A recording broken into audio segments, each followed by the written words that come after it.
I always thought the antique typewriter in my study was just a quirky decoration. That was until one night, I heard the keys clattering on their own, spelling out my dreams. The endings, though, were never ones I remembered dreaming.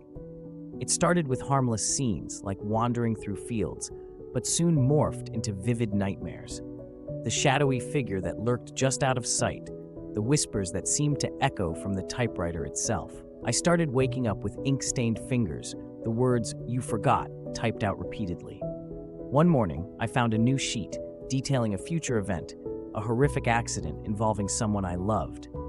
It was then I realized the typewriter wasn't just revealing forgotten dreams, but predicting them. Desperate to stop the cycle, I tried to destroy it, but the keys kept typing, "You can never forget." As I read the latest page, a chilling thought struck me. What if it's not predicting dreams, but creating